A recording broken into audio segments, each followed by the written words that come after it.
चंदन नगर गाँव से 2 किलोमीटर दूर नदी किनारे एक टूटा फूटा मंदिर था। कहते हैं कि कभी चंदन नगर गाँव उस नदी के किनारे बसा था, लेकिन बार बार बाढ़ आने के चलते और नदी की दिशा बदलने की वजह से 200 साल पहले चंदन नगर वर्तमान जगह पर बस गया। वो पुराना मंदिर आज भी नदी किनारे ही विराजमान है। इस मंदिर को गांव वाले भूतिया मंदिर भी कहते हैं। एक दिन बहुत तेज बारिश हो रही थी और बिजली भी चमक रही थी। गांव का भुवन काम से लौट रहा था। उसके कुछ ही दूरी पर गांव का नाई कनुआ कहीं से वापस लौट रहा था। अचानक से बिजली चमकी और मंदिर का घंटा बजने की आवाज आई। हे भगवान, आज क्या अनर्थ होगा पता नहीं, सब सुख रखना। तभी घंटे की आवाज और तेज होती गई और उसके सामने से कनुआ नाई उड़ता हुआ मंदिर की तरफ से गायब हो गया। नहीं, ऐसा नहीं हो सकता, कनुआ चाचा। थोड़ी देर में बारिश रुक गई और भुवन भागता हुआ कनुआ के घर जा पहुंचा। चाची, वो मंदिर। बताओ रे भुवन को क्या हुआ? इतना घबराए हुए क्यों हो? सब मंगल तो है ना? नहीं चाची, कनुआ चाचा मंदिर के घंटे की आवाज में गायब हो गए। नहीं, ऐसा नहीं हो सकता। कह तो कि झूठ है। मेरी आंखों के सामने चाचा मंदिर की तरफ उड़ते हुए चले गए। मुझे माफ कर दो चाची, मैं कुछ नहीं कर सका। धीरज धरो बहू, अब इन गांव वालों को सब पता नहीं किन पापों का फल मिल रहा है। पिताजी, बहुत प्यास लगी है। एक बोतल पानी लाया था, वो दोपहर में ही खत्म हो गया था। जा नदी किनारे जाकर पी ले। क्या पिताजी, 1.5 किलोमीटर पानी पीने के लिए जाऊं? क्यों ना हम अपने खेत में एक कुआं खोद लें। मेरे सपने में भी आता है कि हमारे खेत में एक कुआं है। चल चुपचाप अपना काम कर। जब देखो उल्टा पुल्टा बात करता रहता है, आलसी कहीं का। 1.5 किलोमीटर चलने के चलते इनको खेत में ही कुआं चाहिए। अरे सपना में कुआं दिखता है? कल आलू भी निकलना है, माँ भी आएगी, 2 बोतल पानी भर लेना। माँ देखो ना, बोतल से पानी खेत में गिर गया। प्यास लगी है, क्यों ना हम अपने खेत में कुआं खोदें। सचमुच मेरे सपने में दिखता है कि अपने खेत में कुआं है। अब तो शाम हो ही गई है, घर जाकर पानी पी लेना बेटा। माँ, मैं थोड़ा चेतन के पास जाऊंगा, तुम लोग घर चले जाना। मैं उससे मिलकर रात में घर लौटूंगा। रतन और सुनीता घर चले जाते हैं। बंकू अपने दोस्त चेतन से मिलने जाता है। रात में घर पर, बेटी सुमति, पिताजी को थोड़ा खाना दे आ। रात के 9 बज गए हैं, नहीं तो वो सो जाएंगे। पता नहीं ये बंकू कहाँ रह गया। लाओ माँ, मैं दे देती हूँ। रतन के पास जाकर, पिताजी ये लीजिए आपका खाना। ठीक है बेटा, लाओ। बंकू अभी घर लौटा या नहीं अभी तक? नहीं पापा, बंकू भैया अभी तक नहीं आए हैं। तभी पुराने मंदिर के घंटे के बजने की आवाज आती है। आज वर्षों बाद पुराने मंदिर का घंटा बजा था। बहुत दिनों बाद आज फिर पुराने मंदिर के घंटे बज रहे हैं। जरूर कुछ अनर्थ होने वाला है। यह बंकू ना जाने कहाँ रह गया। तभी सुनीता दौड़ती हुई आती है। अजी सुनते हो, बाहर पुराने मंदिर के घंटे बज रहे हैं। अभी तक बंकू भी घर नहीं लौटा। गजब हो गया, जाने क्या होने वाला है। अरे भाग्यवान, आ जाएगा। घंटे की आवाज सुनी होगी तो वह अपने दोस्त के घर ही रुक गया होगा फिलहाल। काश आप जो कह रहे हो वैसा ही हो। अरे पिताजी, आप दोनों घंटे की आवाज सुनकर इतना डरे हुए क्यों हो? आखिर बात क्या है उस घंटे में? उसी समय दरवाजे पर कोई दस्तक देता है। लो, आ गया मेरा बेटा बंकू। भगवान का लाख लाख शुक्र है। सुमति, जब भैया आया है, खोल दे दरवाजा। सुमति जाकर दरवाजा खोलती है। अरे पंडित जी, प्रणाम। हाँ बेटा, मुखिया जी के यहाँ पूजा करवा कर लौट रहा था, तभी पुराने मंदिर का घंटा बजने लगा तो मैं यहाँ आ गया। अरे पंडित जी प्रणाम। आइए आइए, अंदर आइए। बड़े दिनों बाद पुराने मंदिर का घंटा बजा है। पता नहीं किस बदनसीब की किस्मत खराब है। वैसे तुम्हारे परिवार में तो सब सुरक्षित है ना? मुंह क्यों लटका हुआ है तुम्हारा? प्रणाम पंडित जी, देखिए ना, बंकू दोस्त के यहाँ गया था, अभी तक लौटा नहीं है। पुराने मंदिर से घंटे की आवाज आ रही है, चिंता लगी हुई है। धीरज रखो बहू, कुछ नहीं होगा बंकू को। भगवान भला करेंगे, जहाँ होगा सुरक्षित होगा। लेकिन उस पुराने मंदिर के घंटे की आवाज से सब इतना डरे हुए क्यों हैं? मुझे कोई बताता क्यों नहीं? ये तो कोई नहीं जानता बच्ची कि वो मंदिर का घंटा अपने आप बजता कैसे है, लेकिन जब भी बजता है गांव से कोई न कोई लापता जरूर हो जाता है। इसीलिए मंदिर का घंटा बजते ही सभी अपने अपने घर में घुस जाते हैं। तो इस घंटे को कोई खोलकर हटा क्यों नहीं देता? जिसने भी घंटा को हटाने की कोशिश की उसी क्षण उसे लकवा यानी पैरालिसिस मार दिया। ओह, लेकिन ऐसा होता क्यों है? हमारे पूर्वज बताते हैं कि सदियों पहले उस मंदिर के पुजारी की हत्या चोरों ने कर दी थी और कीमती आभूषणों और मूर्तियों को लेकर भाग गए। पर किसी गांव वाले ने पंडित जी की मदद नहीं की? पंडित ने जोर जोर से घंटा बजाया, लेकिन सर्दी के 12 बजे ठंडी रात होने के कारण कोई भी गांव वाले मदद के लिए नहीं गया। कहा जाता है कि उस पुजारी की आत्मा आज भी मंदिर में ही मौजूद है। जब जब पुजारी की आत्मा कुहकती है, मंदिर का घंटा बजने लगता है और गांव का कोई न कोई व्यक्ति गायब हो जाता है। उधर घंटा बजने के पहले बंकू अपने दोस्त चेतन के घर पर था। चेतन, रात काफी हो गई है, अब मैं चलता हूँ। पिताजी खाना खाते समय मुझे खोजते हैं। दरअसल मैं और पिताजी रात का खाना साथ में खाते हैं। ठीक है यार, तुम्हारे साथ भी पता नहीं चला कि टाइम कैसे गुजर गया, इतनी रात हो गई।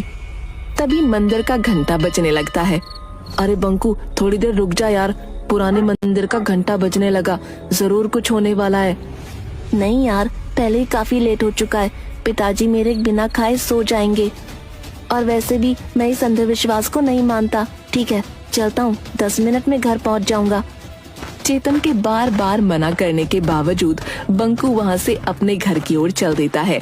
जैसे जैसे वह चलता जाता, उसके कानों में पुराने मंदिर के घंटे की आवाज तेज होती जाती। घंटे की आवाज अब उसके कानों में इतनी तेज हो गई कि वो दोनों हाथों से कानों को ढक लेता है। फिर भी घंटे की आवाज उसके कानों में नश्तर की तरह चुभ रही थी। इस दौरान कब उसका पैर मंदिर की ओर चल पड़ा, उसे पता भी नहीं चला। एकाएक वो देखता है कि वो मंदिर के पास खड़ा है और घंटा लगातार बजे जा रहा है। वो कुछ समझ पाता इससे पहले ही घंटा चुंबक की तरह उसे खींच लेता है और घंटे के अंदर बंकू ऐसे समा जाता है जैसे घंटा कोई ब्लैक होल हो।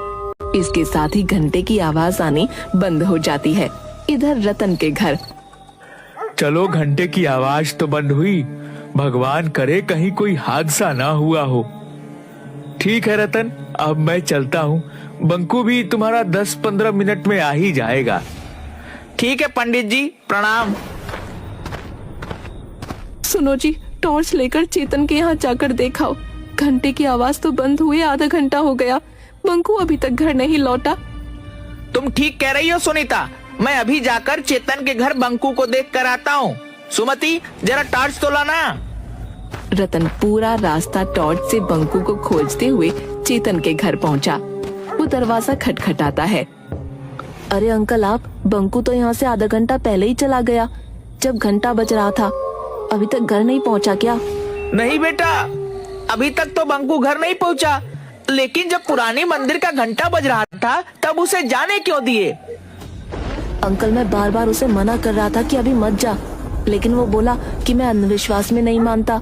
मेरे पिताजी मेरे बगैर खाना नहीं खाते और वो उसी समय चला गया। चेतन और रतन दोनों मिलकर बंकू को बहुत ढूंढते हैं, लेकिन बंकू कहीं नहीं मिलता। रतन के घर पर हाहाकार मच जाता है। जैसे तैसी रात गुजरती है। सुबह होते ही रतन के घर पर लोगों की भीड़ उमड़ पड़ती है। रतन भाई, मुझे अभी अभी पता चला कि घंटे की आवाज जो रात में हुई थी उसके बाद से तुम्हारा बंकू गायब है। मुझे इस बात का बहुत अफसोस है, लेकिन इसमें हम लोग कर भी क्या सकते हैं। सरपंच साहब, बंकू मेरा इकलौता बेटा था। वह पूजा पाठ अंधविश्वास को नहीं मानता था। कितनी बार उसे समझाया, लेकिन वह नहीं माना। आज उसी का फल हम लोग भोग रहे हैं। नियति के आगे हम सब लोग बेबस हैं। मैं जानता हूँ कि तुम्हारे ऊपर क्या बीत रहा है। हम लोग तो सिर्फ सांत्वना ही दे सकते हैं। हाँ, बेटा तो चला गया, अब तो सिर्फ सांत्वना ही हमारे हिस्से बचा है। अभी कल ही वह कह रहा था कि पिताजी एक कुआं खेत में खुदवा दीजिए। मेरे सपने में आता है कि अपने खेत में एक कुआं है। 2-3 दिन बाद गांव में एक दुष्ट पंडित बाबा चूरन दास आते हैं। उसे पता चलता है कि रतन के घर से उसका इकलौता बेटा बंकू गायब हो गया है। इसी बात का वो फायदा उठाने की सोचता है और रतन के घर पर पहुंचता है। अलख निरंजन, कोई घर पर है बच्चा? बच्चा तो नहीं रहा। लीजिए महाराज, ये 1 किलो चावल स्वीकार कीजिए। नहीं माता, मैं भिक्षा मांगने नहीं आया। मुझे मालूम है कि तुम्हारा बच्चा पिछले दिनों गायब हो गया है। कोई बात नहीं, हम उसे वापस लाएंगे। महाराज की जय हो। कोई भी उपाय करे महाराज, कैसे भी मेरा बच्चा मुझसे मिलवा दे। नारायण नारायण, तुम्हारा बच्चा तुम्हें जरूर मिलेगा माता। बस थोड़ा सा दान पुण्य करना होगा। घर में जितना भी सोना है उसका त्याग करना होगा। महाराज, सोने जैसे बेटे के सामने ये नकली सोना किस काम का। मैं अभी आपको घर में रखा सारा सोना जेवर लाकर देती हूँ। सुनीता घर में रखा सारा सोने का गहना लाकर बाबा चूरन दास को दे देती है। ये लो बाबा, मेरे यहाँ जितने भी सोने के गहने थे वो सब मैं ले आई। रुको, ये कान में मेरी बाली भी ले लो। मुझे मेरे बेटे से मिलवा दो बाबा। अलख निरंजन, अब चलो, हमें पुरानी मंदिर चलना होगा। वहीं तुम्हारा बेटा तुमसे मिलेगा। बाबा चूरन दास सुनीता के परिवार को पुराने मंदिर की ओर ले चल पड़ते हैं। जल्दी ये बात पूरे गांव में फैल जाती है। बाबा चूरन दास बंकू को वापस लाएंगे। जिनके बच्चे या परिवार का कोई सदस्य अभी तक गायब हुए थे, सब अपने अपने घर के गहने लाकर बाबा चूरन दास के पास पहुंच जाते हैं। बाबा, ये लो मेरे घर के सारे गहने, हमारे बच्चे को वापस ले आओ। बाबा, मेरा भी चाचा को वापस ला दो। ये लो गहने, मेरे पिताजी को वापस ले आओ। ये लो गहने। जल्द ही बाबा के पास सोने के आभूषणों का अंबार लग जाता है। आप लोग शांति बनाए रखें, सभी को उसके परिजन मिल जाएंगे। अभी हम एक हवन करेंगे। चूरन दास मास्क पहनकर हवन में कुछ भस्म फेंकता है, जिससे पूरे मंदिर परिसर में धुआं फैल जाता है और धुएं में सारे लोग बेहोश हो जाते हैं। चूरन दास फौरन सारे जेवर समेटकर एक बोरे में भरकर भागने लगता है। तभी मंदिर में टंगे घंटे से एकाएक किरणें निकलती हैं और चूरन दास वहीं पर अपाहिज हो जाता है। थोड़ी देर बाद सभी को होश आता है। मुझे बचा लो, कोई मुझे बचाओ, मैं पूरी तरह अपाहिज हो चुका हूँ। मैंने तुम लोगों के साथ धोखा किया है। हे भगवान, अब किसी के साथ धोखा नहीं करूँगा। दुष्ट पंडित, तुम्हारी यही सजा है। तुमने कई लोगों के भावनाओं को धोखा दिया है। अब पड़े रहो यहीं। उधर सुनीता ने रात में कहा था कि उसके बेटे की आखिरी इच्छा खेत में कुआं खुदवाने की थी, इसलिए रतन बंकू को याद कर खेत में कुआं खोद रहा होता है। तभी उसे जमीन के अंदर से कुछ मूर्तियां और आभूषण मिलते हैं।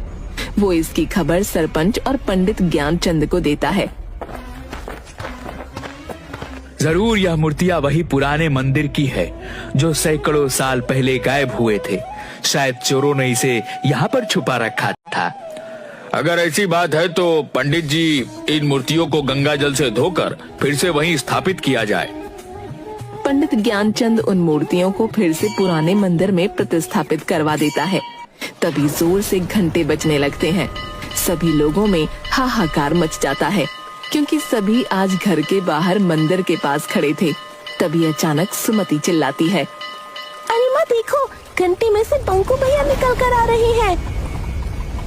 अरे ओ गिरधारी मेरे भाई, बरसों पहले तुम बिछड़ गए थे। जय हो देवी माँ, तेरी लीला अपरंपार है।